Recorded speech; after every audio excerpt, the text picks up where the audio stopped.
that the Honorable William Ruto intercepted, altered, staged, and then dumped Form 34A on the e-portal. My lady, why we thought this was the most elementary attempt at the fiction, if you do your math, what the petitioner was telling you is that the Honorable William Ruto was intercepting and changing on average 23 Forms 34A per second in the span of 8 minutes that he claims we staged, dumped, and altered over 11,000 Forms 34A. A question was asked yesterday, my lady, how do you and when do you change a Form 34A? And I will invite you to note from the structure of that form that most of the data comes pre-printed. The name of the polling station is pre-printed, the serial number. So the only things you would alter on that form are actually the things written by hand, either by the presiding officer or by the agents or the deputy presiding officer. 3 clusters of people. In the event there are 4 agents, we are talking handwritings of about 7 people. And you're being told the Honorable William Ruto had the capacity to intercept these forms, 11,000 of them in 8 minutes, and alter them. It is in the realm of fiction. And I suggest perhaps politicians should stick to politics and leave fiction to artists.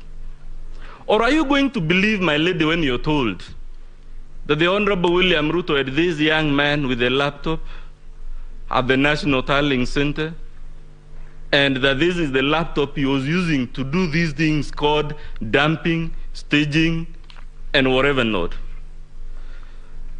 I think we may have our own views about various citizens, my lady and my lords, but I am struggling to understand who is this fraudster that would walk to a laptop not in some remote place, some inaccessible place where all he has is the network, but he would go to the National Tallying Center with a laptop, and the only reason he has that laptop is to intercept results in the full glare of our TV cameras, in the full glare of all those security men and women that are in that tallying center, under the eagle eye of all the agents.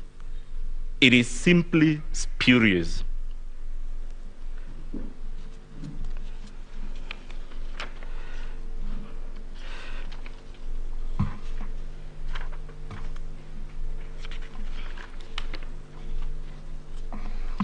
My Lord, you are told all these things, and I'm sorry if this is repetitive.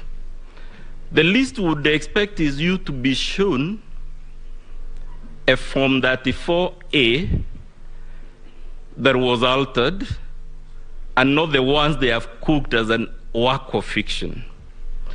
The least we expected is for them to tell you which are the polling stations in which this interception, staging, and dumping occurred.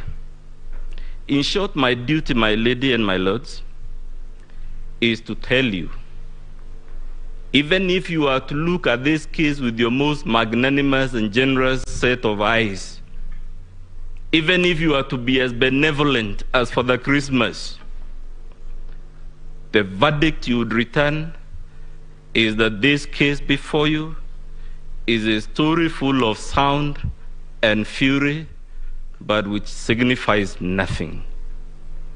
The case before you is much ado about nothing, and you must tell the petitioner, this is not the Supreme Court of the Republic of Kusadikika.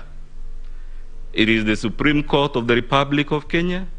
It is to be expected that when you move this solemn court, you don't put us in exercises that leave other civilizations wondering why we have to waste the time of the Supreme Court, or God forbid, even the small claims court, dealing with allegations